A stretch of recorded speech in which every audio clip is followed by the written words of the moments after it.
Hello guys, welcome back our channel Ammulu princess channel. Guys, ఇప్పుడైతే thumbnail పెట్టిన ప్రకారం APPG set seat allotment అయితే release చేశారు. So almost ఇప్పటికీ చాలామంది చూసుకొనే ఉంటారు. నేను ఆల్రెడీ చెప్పాను, నేను చెప్పినట్టే వాళ్ళు ఆఫ్టర్నూన్ నుంచి చూడమన్నాను. 6 లోపు అయితే రిలీజ్ చేయడం అయితే జరిగింది. సో ఇదైతే చూడండి. సో ఎలా డౌన్లోడ్ చేసుకోవాలి, సెల్ఫ్ రిపోర్టింగ్ ఎలా చేయాలి అని చెప్పి నేనైతే చెప్తాను. సో సెల్ఫ్ రిపోర్టింగ్ ప్రాసెస్ మొత్తం చెప్తాను. సో వీడియోని ఎక్కడ స్కిప్ చేయకుండా దయచేసి అయితే చూడండి, ఓకేనా. సో ఎవరైనా ఫస్ట్ టైం విజిట్ చేస్తుంటే మన ఛానల్ అయితే సబ్స్క్రైబ్ చేసుకోండి. మీకు లాస్ట్ వరకు అయితే మన ఛానల్ హెల్ప్ఫుల్ అవుతుంది, ఓకేనా. ఇక్కడైతే మీరు హాల్ టికెట్ నెంబర్ ఇచ్చేసేయండి, డేట్ ఆఫ్ బర్త్ ఇచ్చేసి సబ్మిట్ అయితే చేసేసేయండి. సబ్మిట్ చేయగానే మీకు ఎక్కడ ఏ కాలేజ్లో అలాట్ అయిందని వస్తుంది. సో మీరు అక్కడి నుంచి అయితే అలాట్మెంట్ ఆర్డర్ అనేది డౌన్లోడ్ చేసుకోండి. తర్వాత డౌన్లోడ్ చేసుకునే ముందు అయితే యాక్సెప్ట్ ది సెల్ఫ్ రిపోర్టింగ్ అని అయితే మీకు వస్తుంది. మీరు అక్కడ సెల్ఫ్ రిపోర్టింగ్ అని యాక్సెప్ట్ చేయండి. యాక్సెప్ట్ చేసి joining my self report accepted అని వస్తుంది. అది యాక్సెప్ట్ చేసి మీ అలాట్మెంట్ అనేది డౌన్లోడ్ చేసుకోండి. అండ్ నెక్స్ట్ ఏంటి అంటే సెల్ఫ్ రిపోర్టింగ్ ప్రాసెస్ ఎలా అంటున్నారు. సో సెల్ఫ్ రిపోర్టింగ్ ప్రాసెస్ అనేది ఏం లేదు. సో మీ దగ్గర ఉన్న డాక్యుమెంట్స్ అన్నీ తీసుకొని వెళ్ళాలి. అలాగే జిరాక్స్ కాపీస్ అండ్ ఒరిజినల్స్ మొత్తం తీసుకొని వెళ్ళాలి. అలాగే కొంచెం అమౌంట్ అనేది మీ బ్యాంక్ అకౌంట్లో అయితే పెట్టుకొని అయితే వెళ్ళండి. కొన్ని కాలేజెస్లో ఏంటి అంటే మీరు నెక్స్ట్ కౌన్సిలింగ్ వెళ్తాను అనుకున్న వాళ్ళు అయితే కొన్ని కాలేజెస్లో ఏం చేస్తారంటే ఒరిజినల్ డాక్యుమెంట్స్ తీసుకుంటారు. కొన్ని కాలేజెస్లో ఏంటంటే జిరాక్స్ కాపీస్ తీసుకుంటారు. కొన్ని కాలేజెస్లో అయితే అసలు ఏం డాక్యుమెంట్స్ తీసుకోరు. ఓన్లీ మీ సెల్ఫ్ రిపోర్టింగ్ అనేది, ఓన్లీ మీ సీట్ అలాట్మెంట్ ఆర్డర్ ఉంటుంది కదా, అది మాత్రమే తీసుకొని పంపించేస్తారు. సో వాళ్ళు ఇప్పుడు మీరు సెకండ్ కౌన్సిలింగ్కి వెళ్ళాలి అంటే వాళ్ళు వేరైతే కండిషన్స్ పెడతారో ఖచ్చితంగా అయితే మీరు సీట్ రిజర్వ్ చేసుకోవాలి అనుకుంటే ఖచ్చితంగా వాళ్ళు పెట్టిన కండిషన్స్ అయితే మీరు చేయాలి. వాళ్ళు ఒరిజినల్ సర్టిఫికేట్స్ ఇవ్వమంటే ఒరిజినల్ సర్టిఫికేట్స్ ఇవ్వాలి. అలాగే మాకు ఒరిజినల్ అవసరం లేదు, జిరాక్స్ కాపీస్ ఇచ్చేసి వెళ్ళిపోండి అంటే అవి ఇచ్చేయాలి. సో కొంతమంది ఏంటంటే ఒరిజినల్ కాపీస్తో పాటు ఒక సర్టెన్ అమౌంట్ అయితే పే చేయించుకుంటారు. యూనివర్సిటీ ఎక్స్పెన్సెస్ అని, అదే కొన్ని ఎక్స్పెన్సెస్ ఉంటుంది యూనివర్సిటీకి అయినా ప్రైవేట్ కాలేజ్కి అయినా.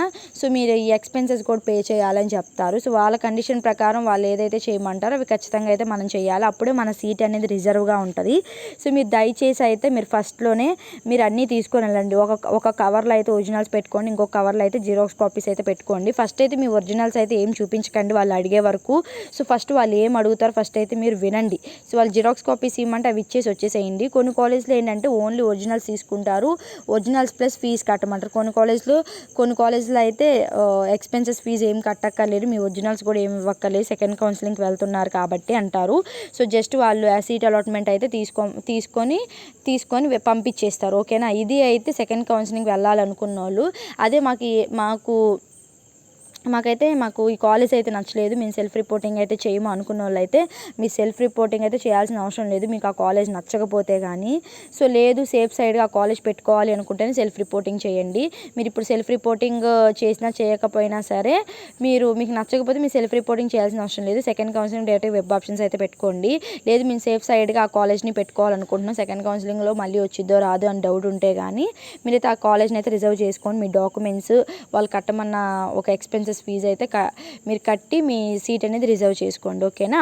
సో ఇది ప్రాసెస్ అయితే. సో ఆల్రెడీ మీకు తెలుసు A to Z me qualification documents and seat allotment xerox copy, అలాగే సెల్ఫ్ రిపోర్ట్ ఆన్లైన్లో సెల్ఫ్ రిపోర్టింగ్ చేస్తారు ఆ జిరాక్స్ కాపీ, అండ్ మీకు ఇన్కమ్ కానీ క్యాస్ట్ కానీ ఓవరాల్ మీ దగ్గర డాక్యుమెంట్స్ ఏవైతే రిజిస్ట్రేషన్కి మీ దగ్గర ఉన్నాయో ఆ డాక్యుమెంట్స్తో పాటు ఈరోజు మీరు యాడ్ చేసుకోవాల్సింది ఓన్లీ ఒక seat allotment order plus self reporting ఆన్లైన్లో చేస్తారు మీరు వెబ్సైట్లో, అది ఈ రెండు వాటితో కలిపి తీసుకొని వెళ్ళాలి. మళ్ళీ ఫొటోస్, మీ ఆధార్ జిరాక్సెస్ ఇవన్నీ కూడా తీసుకొని వెళ్ళాలి, ఓకేనా.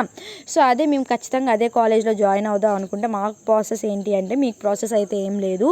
సో ఎవరికైతే స్కాలర్షిప్ వస్తుందో స్కాలర్షిప్ వచ్చే వాళ్ళైతే మీరు ఇప్పుడైతే జాయినింగ్ టైంలో అయితే ₹1 కట్టాల్సిన అవసరం లేదు. Just only college expenses college expenses కడితే సరిపోతుంది, ఓకేనా. కాలేజ్ ఎక్స్పెన్సెస్ కడితే సరిపోతుంది. సో ఎప్పుడైతే మీ స్కాలర్షిప్ వస్తుందో అప్పుడైతే ఫీజు కట్టాలి. సో ఎవరికైతే స్కాలర్షిప్ రాదో వాళ్ళైతే మీకు మీకు సీట్ అలాట్మెంట్ ఆర్డర్లో మెన్షన్ చేసి ఉంటారు. అట్ కాలేజ్ అడ్మిషన్ టైంలో మీరు ఎంత పే చేయాలి అని చెప్పి ఒక 20,000 అయితే ఆ కాలేజ్ ఫీజు ఎంత ఉంటే అంత పే చేయాలని చెప్తారు. మీరు అంత పే చేయలేను అనుకుంటే కానీ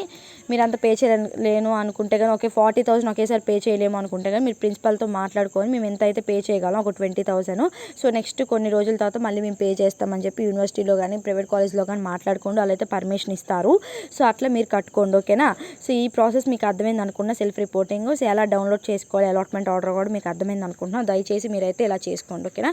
so thank you for watching. Signing off Ammulu princess. మీకైతే ఇంకేమైనా అర్థం కాకపోతే నాకు కింద కమెంట్ చేయండి. అలాగే నెక్స్ట్ వీడియోలో ఏం వీడియో చేయాలో కూడా చెప్పండి. ఓకేనా.